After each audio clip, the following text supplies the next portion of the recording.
योग, शाब्दिक अर्थ जोड़। जो हमें जोड़े वही तो योग है।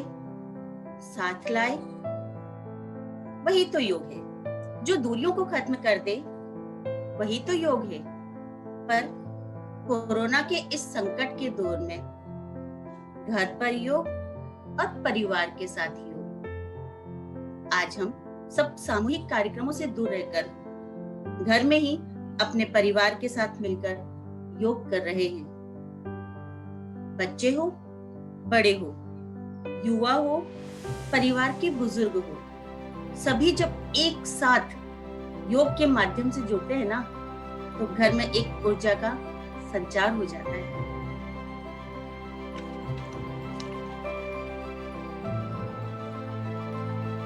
तो चलिए हम सब मिलकर ईश्वर की महिमा का ध्यान करते हैं, जिसने इस संसार को उत्पन्न किया, जो पूजनीय है, जो ज्ञान का भंडार है, जो पापों तथा अज्ञान को दूर करने वाला है। वो हमें प्रकाश दिखाए और हमें सत्य के पथ पर ले जाए। ईश्वर क्या करता है? ईश्वर टूटी हुई चीजों का इस्तेमाल देखिए कितनी खूबसूरती से करता है। जैसे बादल टूटते हैं तो पानी की फुहार आती है, मिट्टी टूटने पर खेत का रूप ले लेती है, फल के टूटने पर बीज अंकुरित हो जाता है और बीज के टूटने पर एक नए पौधे का संरचना होती है। इसलिए जब खुद को टूटा हुआ महसूस करें ना, तो समझ लीजिए ईश्वर आपका इस्तेमाल किसी बड़ी उपयोगिता के लिए करना चाहता है। इसलिए सबसे जरूरी है सदैव खुश रहें, प्रसन्न रहें और दूसरों को भी खुश रखने की कोशिश करें। अभी आज की परिस्थिति में हर समय से जब हमें नकारात्मक समाचार मिलते हैं, कहीं से क्या सुनने को मिलता है, कभी न्यूज़ देखते हैं तब भी नकारात्मक मिलते हैं। योग ही एक ऐसा माध्यम है जिसके द्वारा हम अपने मन को और ऐसा रख सकते हैं, सभी चिंताओं से मुक्त रख सकते हैं। और सभी चिंताओं से जब हम मुक्त रहेंगे तो स्वाभाविक सी बात है हम स्वस्थ रहेंगे और लोगों को इसके लिए प्रेरित करेंगे। चलिए गायत्री मंत्र और ओम की ध्वनि के साथ आज के कार्यक्रम का हम शुभारंभ करते हैं। ओम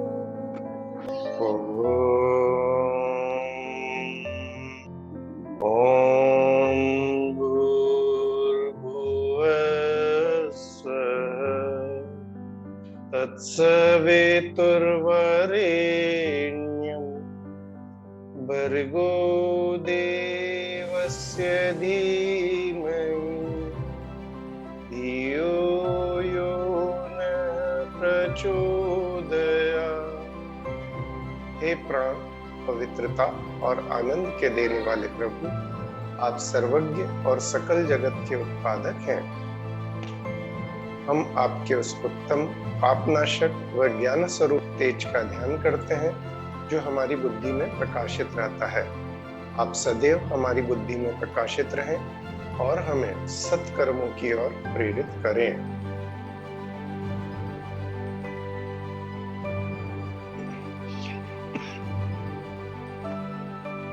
दोनों पैरों को सामने की ओर फैलाएं, अंगुलियां कसकर आगे पीछे, आगे पीछे, आगे पीछे। पंजे कसकर आगे पीछे, आगे पीछे, आगे पीछे, आगे पीछे।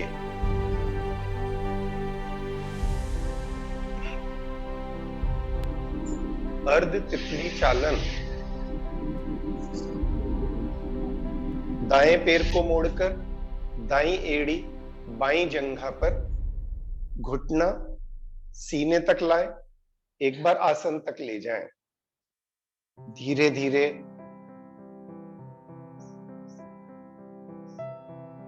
घुटने को गति दें।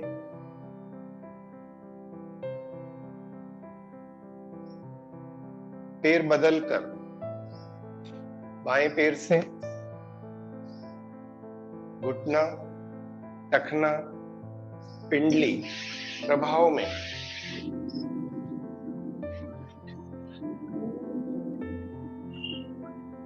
जंघा के जोड़ लचीले होने से जंघा में स्थित ग्रंथियां सक्रिय, हमारी शरीर की रोग प्रतिरोधक क्षमता में वृद्धि। तितली चालन, दोनों पैरों के तलवे आपस में मिलाएं।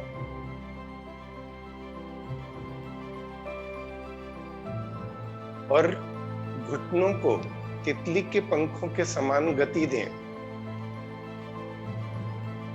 बचपन और जवानी और बुजुर्ग तीनों अवस्थाओं में ये बहुत उपयोगी क्रिया है। जब घुटने दर्द करने लगे तो ये क्रियाओं के माध्यम से घुटने के दर्द को समाप्त किया जाता है। घुटने का जोड़ सबसे जटिल जोड़ है और इन क्रियाओं के माध्यम से इस जटिल जोड़ का अलाइनमेंट किया जाता है।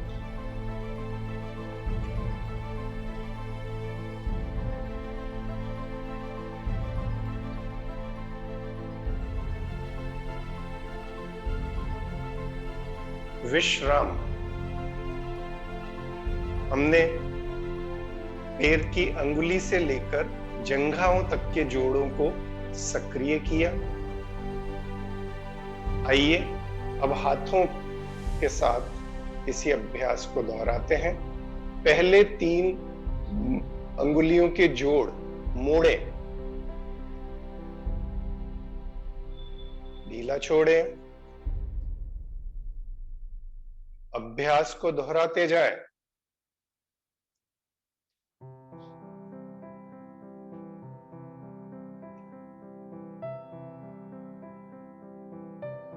अंगूठा अंदर, मुट्ठी बंद। प्रभाव को अनुभव करें। अंगूठे की तरफ दौड़ते हुए रक्त के साथ ऑक्सीजन के बढ़ते हुए प्रवाह को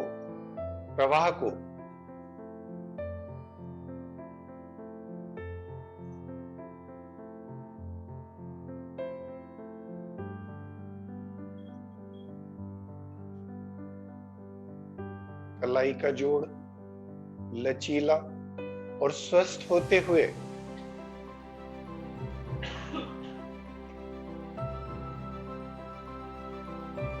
मुट्ठी बंद रहे, कोहनियां सीधी रहे। कलाई का जोड़ पूरी तरह से प्रभाव में आते हुए विपरीत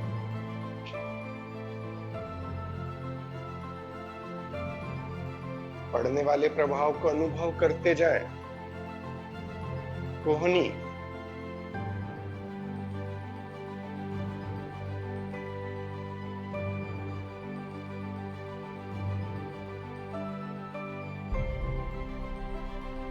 कंधों के बेहतर स्वास्थ्य के लिए फेफड़ों की वायु ग्रहण करने की क्षमता अर्थात ऑक्सीजन लेवल को बढ़ाने के लिए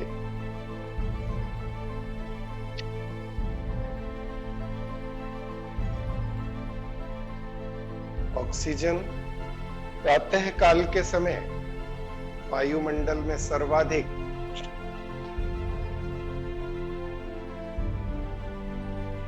इस ऑक्सीजन को ग्रहण कर हम अपने शरीर को दिन भर चुस्त स्फूर्त रख सकते हैं। हर एक कार्य हमारा उत्साह के साथ, लगन के साथ हो सकता है। विपरीत, बहुत अच्छा आप सभी का प्रदर्शन। आप सभी इसके लिए अभिनंदन के पात्र हैं।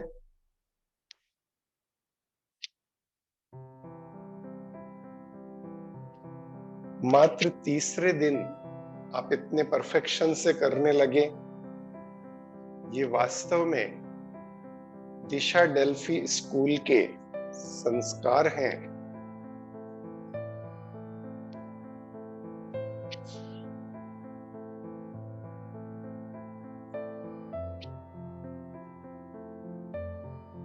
गर्दन की सूक्ष्म क्रियाएं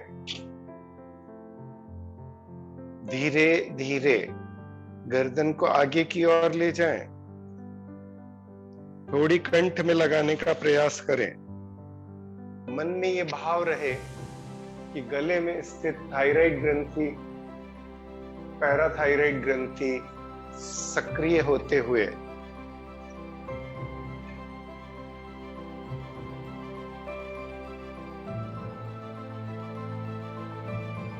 थायराइड ग्रंथि पूरे शरीर के मेटाबॉलिज्म को रेगुलेट करने वाली ग्रंथि है।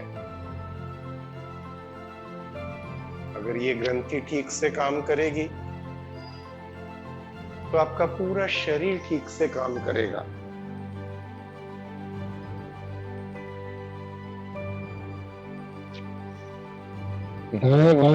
कान कंधे पर लगाने का प्रयास।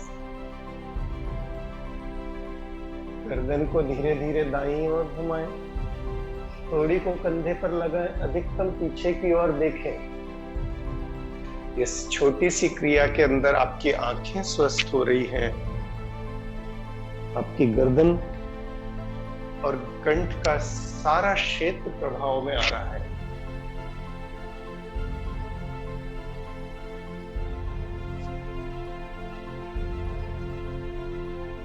गर्दन गोल घुमाएंगे, बहुत आहिस्ता आहिस्ता, कहीं भी झटका न लगने पाए।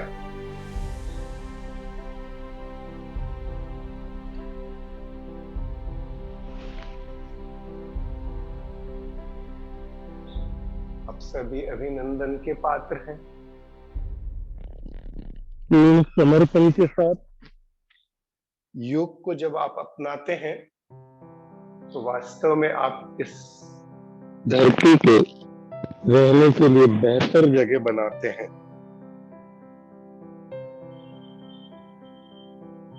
विपरीत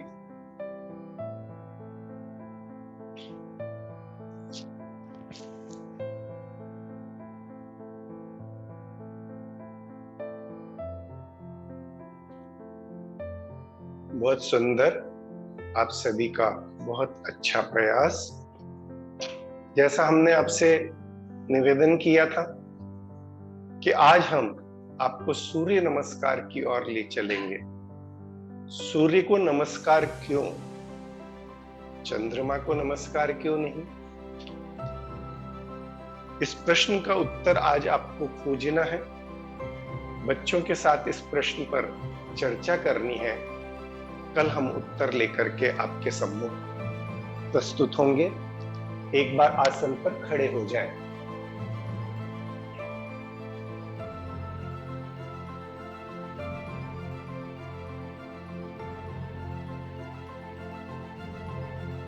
दोनों हाथ कमर पर। एक बार पंजों के बल आना है, एक बार एड़ियों के बल आना है। एक बार पंजों के बल, एक बार एड़ियों के बल।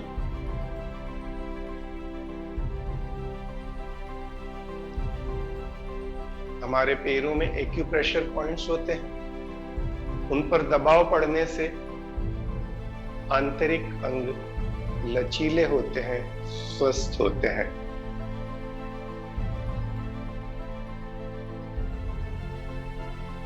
सूर्य नमस्कार। आज सूर्य नमस्कार की पहली 3 स्थितियां हम सीखेंगे। दोनों हाथ प्रणाम मुद्रा में। जब आप प्रणाम मुद्रा बनाते हैं तो आपका पूरा अंतःस्रावी तंत्रिका तंत्र यानी एंडोक्राइन ग्लैंड सिस्टम आपका एक्टिवेट होने लगता है। और ये बात ही हमारे यहाँ नमस्कार को अपने दैनिक अभिवादन में इसी प्रकार स्वीकार करने के लिए निवेदन की जाती है। मंत्रोच्चार के माध्यम से सूर्य देव का आह्वान। ओम सूर्याय नमः। श्वास भरते हुए दोनों भुजाओं को ऊपर की ओर ले जाएं। खींचे हथेलियों को ऊपर की ओर। दोनों हथेलियों में कंधों के बराबर दूरी हो। अंगुलियां अंगूठे आपस में मिले हों। भरे सांस में थोड़ा पीछे की ओर झुके।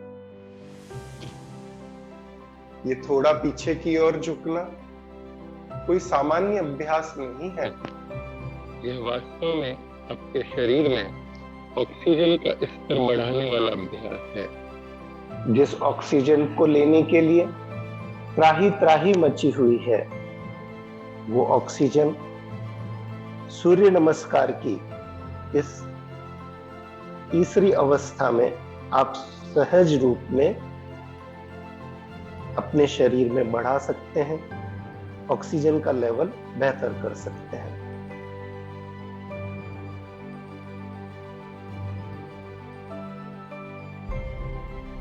भुजाएं कानों के साथ रखते हुए धीरे धीरे वापस आए।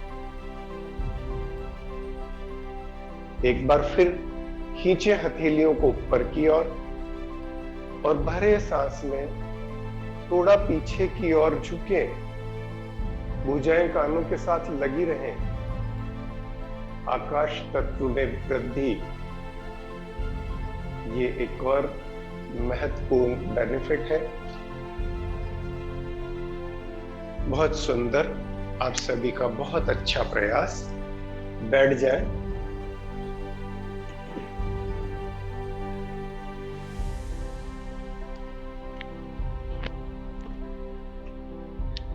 कल प्रश्न आया था, कमर दर्द जिन्हें हो उनको क्या करना चाहिए?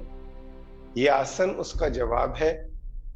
जब आपको कमर दर्द हो तो आपको कोण आसन का अभ्यास करना चाहिए। इस तरह से धीरे धीरे दोनों हथेलियों पर पूरे शरीर को ऊपर की ओर उठाते हुए सीधा करना चाहिए। जिनका शरीर सीधा हो गया हो वे अंत में अंगूठों को आसन पर लगाने का प्रयास करें।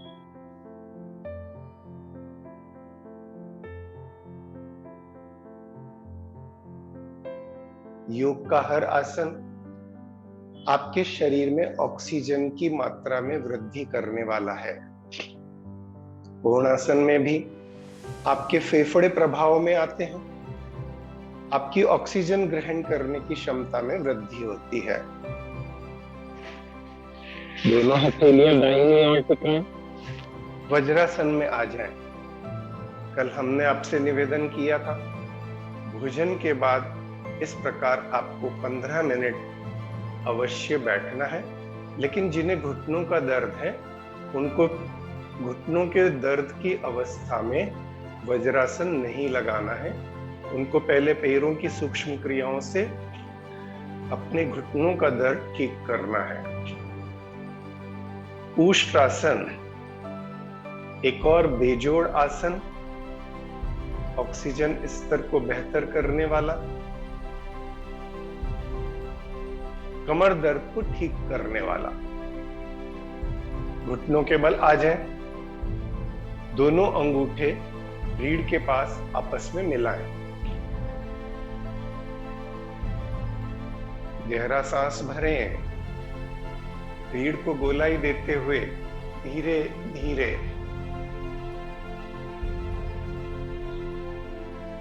पीछे की ओर ले जाएं। जिनकी रीढ़ बराबर दोहरी हो गई हो सिर्फ वे हथेलियों को तलवों पर रखने का प्रयास करेंगे। बाकी सभी साधक पीछे आगे जाते आते रहने का अभ्यास कर रीढ़ को लचीला बनाएंगे। रीढ़ के साथ फेफड़े लचीले होने से फेफड़ों में ऑक्सीजन ग्रहण करने की क्षमता में अभूतपूर्व वृद्धि होती है।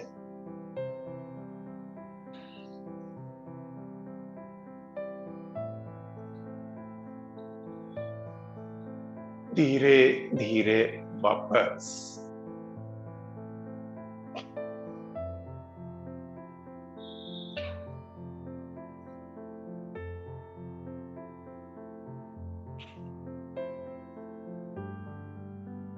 कल 2 नए आसन हम सीखेंगे जो आपकी कार्य कुशलता में वृद्धि कर सकते हैं, आपकी कार्य करने की ऊर्जा को बढ़ा सकते हैं और आपका व्यवहार मधुर बना सकते हैं।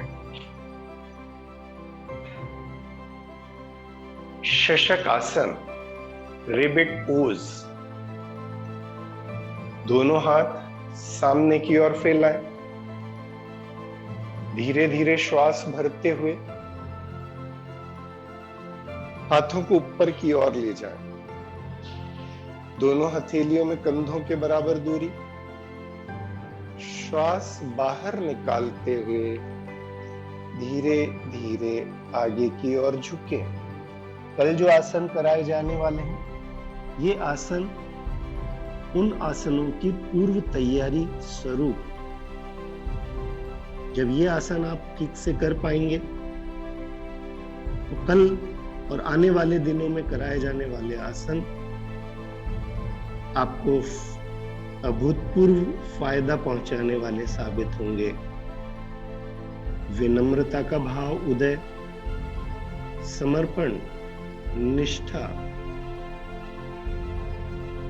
जैसे गुण विकसित होने लगते हैं। मन शांत रहने लगता है। आपकी एड्रेनलिन ग्रंथि प्रभाव में आने से शरीर में 101 रोग स्वाभाविक रूप से ठीक होने लगते हैं। धीरे धीरे वापस खींचे हथेलियों को ऊपर की ओर। श्वास बाहर निकालते हुए बगल से हाथ नीचे। आप सबकी तारीफ के लिए मेरे पास शब्द नहीं है। बहुत कम समय में धैर्य, अनुशासन, लगन और समर्पण से आप सबने बहुत अच्छा प्रदर्शन किया है। इसके लिए आप बारंबार अभिनंदन के पात्र हैं। मस्ती के साथ मधुर हंसी। हम सब बहुत भाग्यशाली हैं जो हम दवाइयां नहीं खोज रहे हैं, अस्पताल नहीं खोज रहे हैं, और जो भी इन तकलीफों से गुजर रहे हैं उनको साथा पहुंचाने की योग्यता हम रखते हैं। आइए परमात्मा के दिए इस वरदान को अभ्यास कर अनुभव करें। मस्ती के साथ हंसना प्रारंभ करें।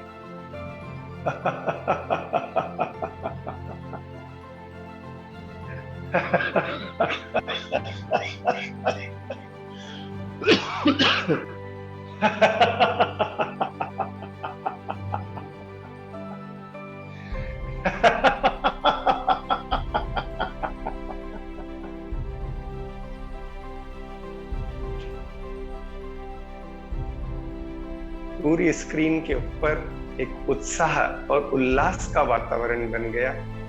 कुछ ही देर के अंदर चाहे जैसा भी तनाव जिसके भी मन में रहा होगा, वो सब बहुत थोड़े से प्रयास और थोड़े से समय के अभ्यास के बाद पूरा परिदृश्य से गायब हो गया। जी हाँ, ये टॉनिक जैसा है।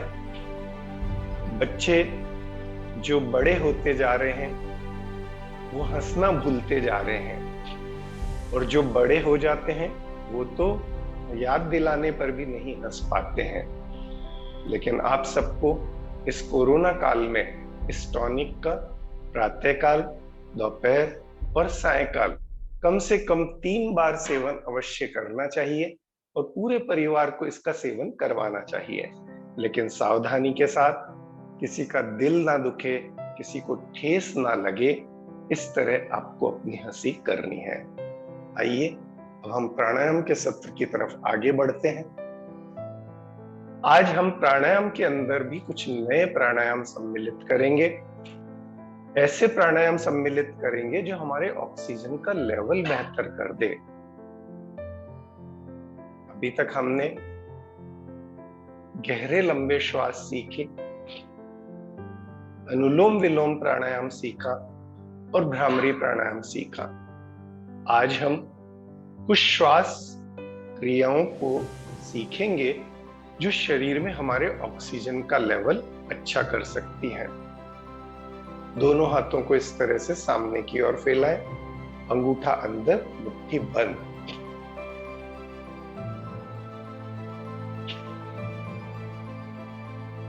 श्वास बाहर निकालते हुए मुट्ठी को अपनी तरफ खींचना है।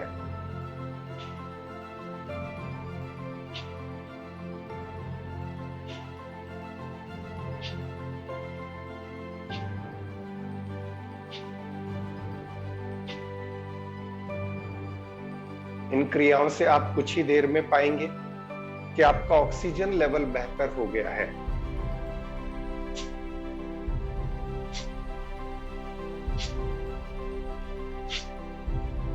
पूरे फोर्स के साथ मुट्ठियों को अपनी तरफ खींचना और श्वास को बाहर की ओर फेंकना।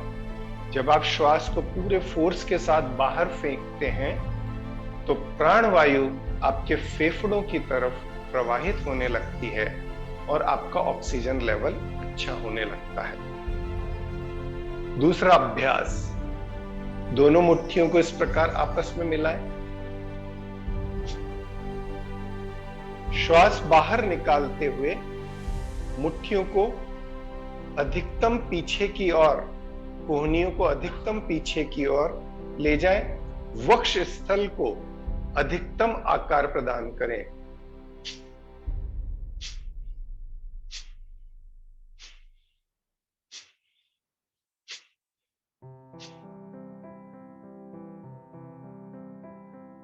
जिन रोगी परिजनों को ऑक्सीजन उपलब्ध नहीं हो पा रही है, उनको गहरे लंबे श्वास, अनुलोम विलोम प्राणायाम और अगर संभव हो तो ये क्रियाएं उनको करवा दीजिए।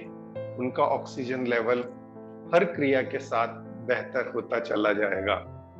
योग के अंदर आपके स्वास्थ्य को रक्षित करने के लिए जबरदस्त खजाना है, लेकिन उस खजाने को, उस विरासत को आपको और हमें संभालना होगा।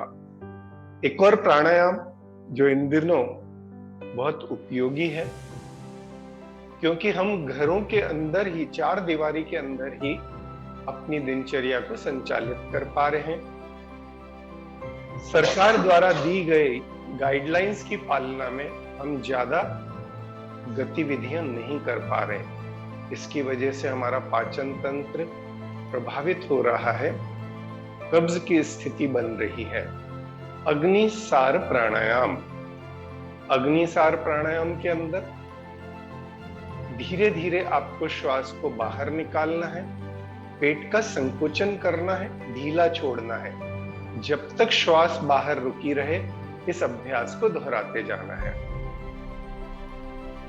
आनंद पूर्वक श्वास भरें, धीरे धीरे श्वास बाहर, पूरा श्वास बाहर निकालकर कुछ देर श्वास को बाहर रोक दें। जो अस्थमा के रोगी हैं, जो रक्तचाप या हृदय के रोगी हैं, वे श्वास को रोकेंगे नहीं।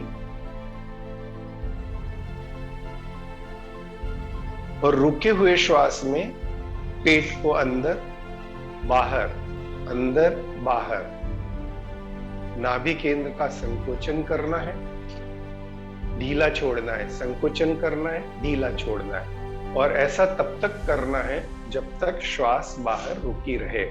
बेचैनी होती हो, घबराहट होती हो तो इस प्राणायाम को रोक दें।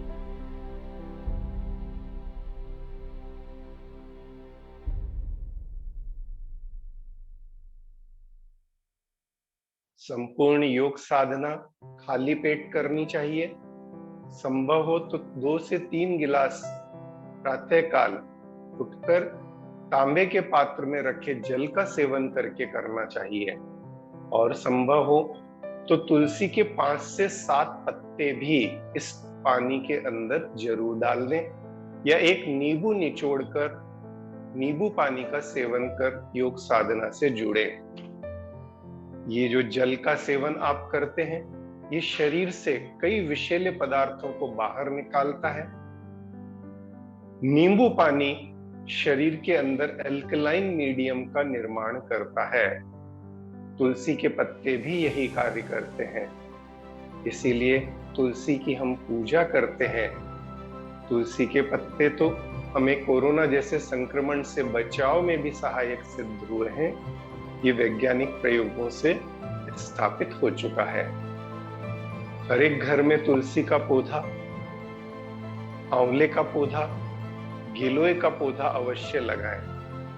गिलोय बुखार आने की अवस्था में 1 इंच गिलोय को कूटकर उबालकर आधा पानी रह जाए इतना गर्म करके छानकर ठंडा करके, जिन्हें बुखार है, सुबह दोपहर शाम 3 दिन तक ये गिलोय का पानी उन्हें निरंतर दें।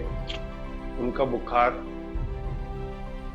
ठीक हो जाएगा और वो काफी सारे संक्रमण से बच जाएंगे। अग्निसार प्राणायाम की निश्चित आवृत्तियां करते जाएं। त्रिफला का सेवन और आंखों की देखभाल।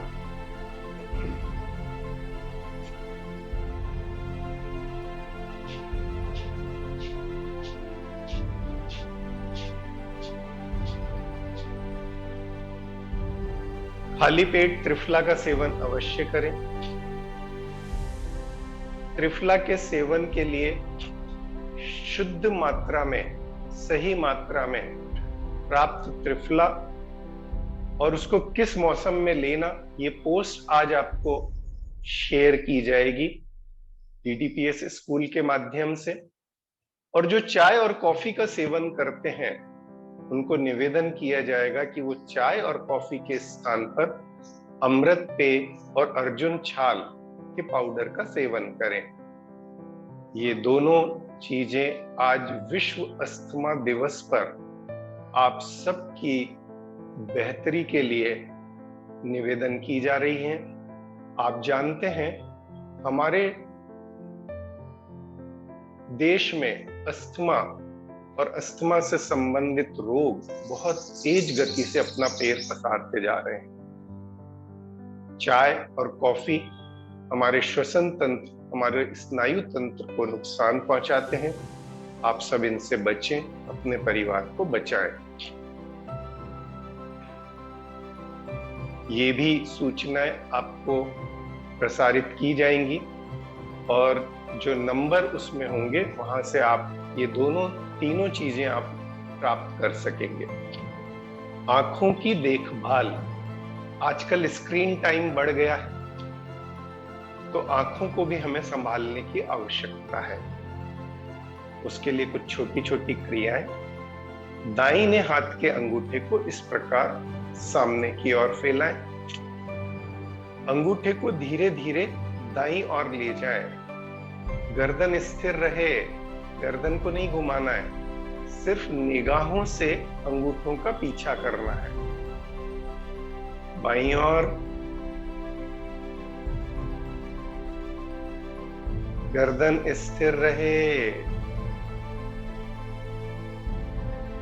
दाईं ओर आंखों की मांसपेशियों पर पड़ने वाले प्रभाव को अनुभव करें। बाईं ओर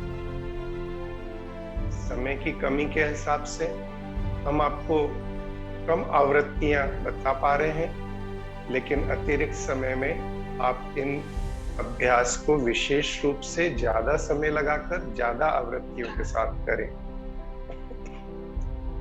और कुछ ही दिनों के नियमित अभ्यास के बाद आप अपनी आंखों में बढ़ने वाले रोशनी को, आंखों की ज्योति को बढ़ता हुआ अनुभव करें।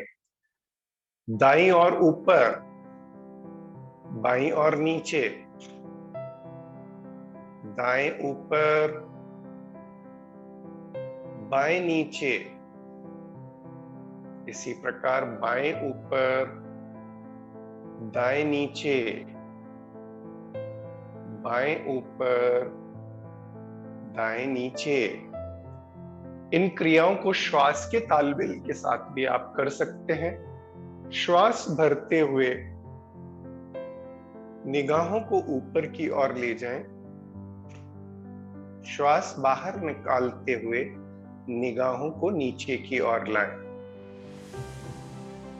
जब भी श्वास भरें, धीरे धीरे गहरा श्वास भरें। जब भी श्वास निकालें, धीरे धीरे पर पूरा श्वास बाहर निकालें। इसी प्रकार विपरीत।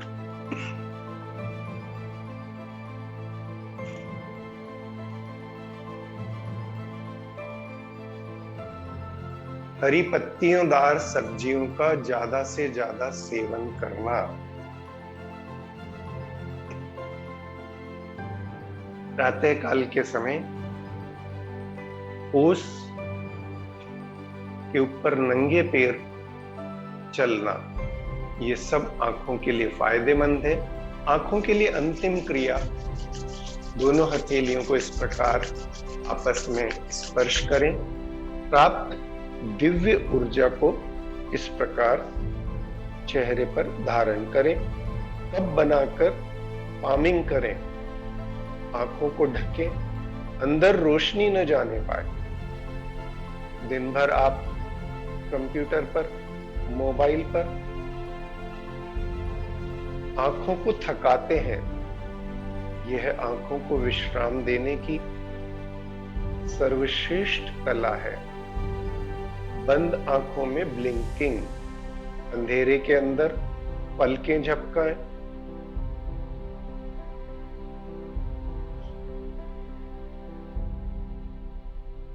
आंखें बंद रखते हुए हाथ नीचे। घर का बना हुआ भोजन खाएं। डिब्बा बंद भोजन से बचें। बाहर के भोजन से बचें। घर में जब आप मां के हाथ का बनाया हुआ भोजन करते हैं तो उससे सर्वश्रेष्ठ पोषण देने वाली व्यवस्था दुनिया में कहीं नहीं। और इसीलिए अमेरिका जैसे सबसे शक्तिशाली राष्ट्र के राष्ट्रपति को कहना पड़ता है, अमेरिकन बच्चों संभल जाइए, भारतीय बच्चे आपके सभी महत्वपूर्ण पदों पर कब्जा करने आ रहे हैं। एक बार दीर्घ ओम ध्वनि।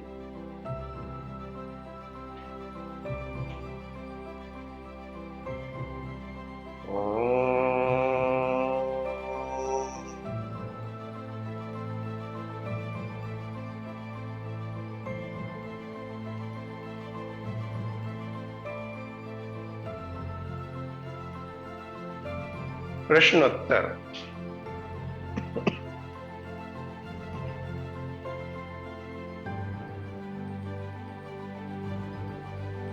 बहुत बहुत धन्यवाद राजेश जी आपका। कल समय अभाव के कारण कुछ प्रश्न हम नहीं ले पाए थे, तो पहले आज हम उन्हें ले लेते हैं। सर, कल प्रश्न आया था, जब गहरी सांस लेता हूँ तो मेरा स्टमक अंदर जाता है, बाहर नहीं आता।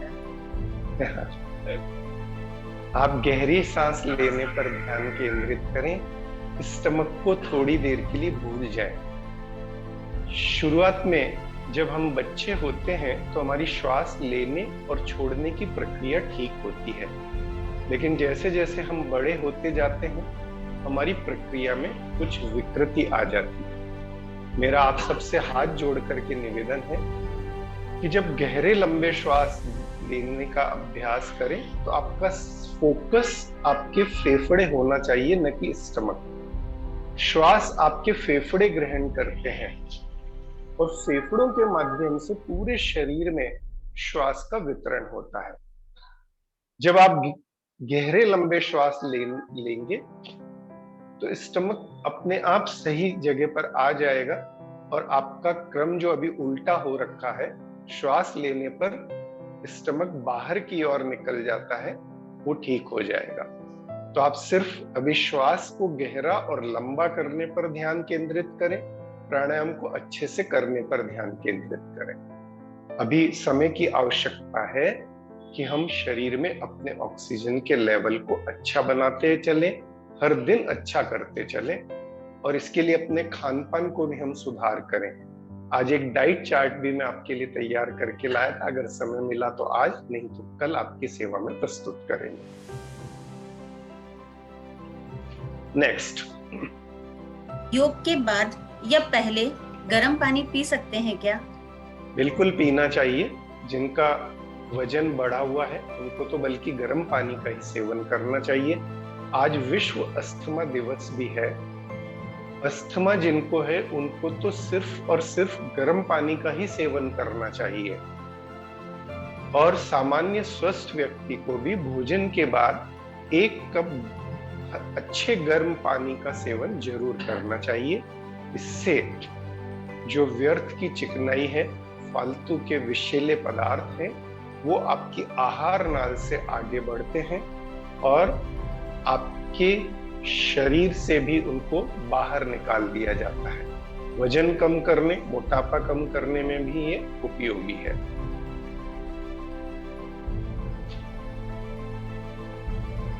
Please tell diet for asthma and allergic patient. Allergy और अस्थमा के पेशेंट्स के लिए डाइट है कि उनको ताजा और गर्म भोजन ग्रहण करना चाहिए। ताजा सब्जियों का सूप लेना चाहिए। उनको फ्रिज में रखी हुई ठंडी और बासी, जो 12 घंटे से ज्यादा का समय हो गया, ऐसी वस्तुओं का सेवन नहीं करना चाहिए। रेशेदार भोजन बढ़ाना चाहिए। चोकरदार आटे की रोटियां ग्रहण करनी चाहिए, क्योंकि उनकी श्वास नली में सिकुड़न आ जाने से उनको स्वाभाविक श्वास लेने और छोड़ने में भी कठिनाई होने लगती है। तो ऐसी अवस्था से बचने के लिए उनको अपनी डाइट को अच्छा करना चाहिए। डाइट को सही करके वे अस्थमा के कुचक्र से बाहर निकल सकते हैं। गुरुजी, एक और प्रश्न आ रहा है कि हाइट बढ़ाने के लिए हमें कौन सा योगा करना चाहिए? सारा आसन योग आपकी हाइट को अच्छा करने के लिए है। खास तौर से कल आपकी सेवा में ताड़ आसन आने वाला है, अश्वत्थान आसन आने वाला है, सूर्य नमस्कार की कल हम 12 स्थितियां करेंगे। ये सारी स्थितियां आपकी लंबाई, आपके व्यक्तित्व को शानदार करने के लिए आने वाले हैं। आप कैसे भी बैकग्राउंड से हैं, अगर आप प्रातः काल उठ करके 45 मिनट का समय भी योग को देते हैं, तो आप शानदार व्यक्तित्व के रूप में विकसित होने वाले हैं। आप दुनिया के लिए अद्भुत ईश्वरीय रचना के रूप में प्रस्तुत होने वाले हैं। तो हमारा हर आसन बेजोड़ है। बच्चों के लिए ताड़ आसन और नाव आसन, बड़ों के लिए भी ताड़ आसन, सूर्य नमस्कार, ये सारे आसन फायदेमंद हैं।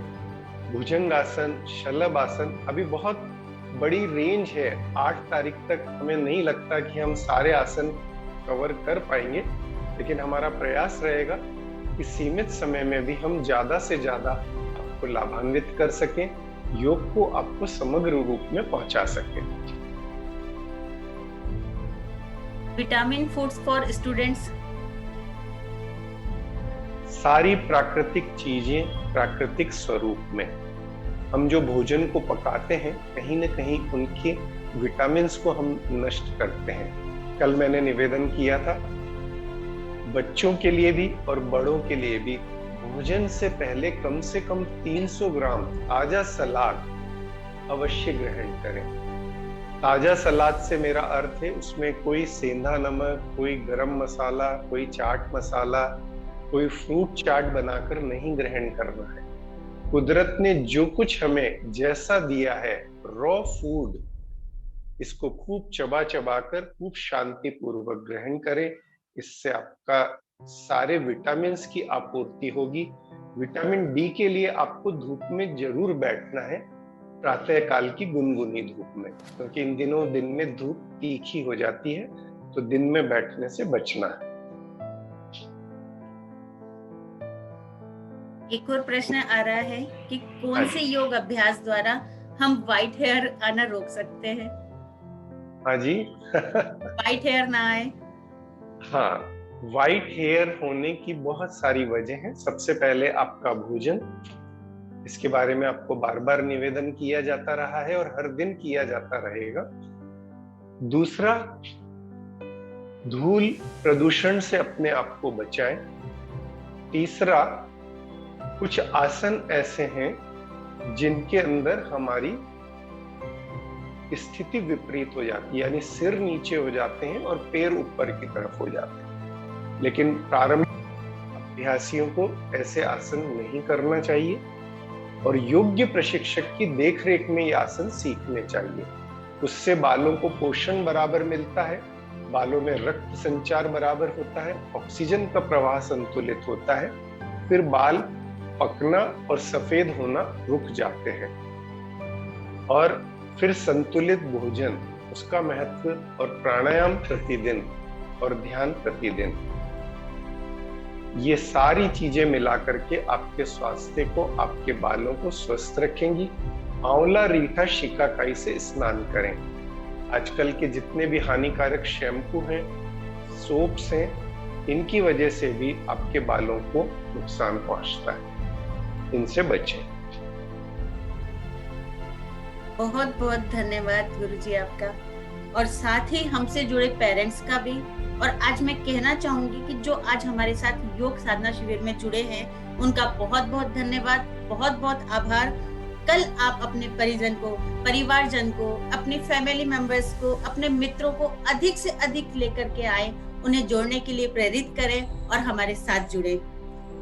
आप सभी का DDES, DDPS के सदस्यगण, उनके परिवारजन, बहुत बहुत धन्यवाद। बागों में फूल खिलते रहेंगे, हवा आने पर पत्ते हिलते रहेंगे। जैसे हम मिल रहे हैं आज, 8 मई तक रोज मिलते रहेंगे। तो भूलिएगा नहीं, कल प्रातः 7:15 पर फिर मिलते हैं। धन्यवाद।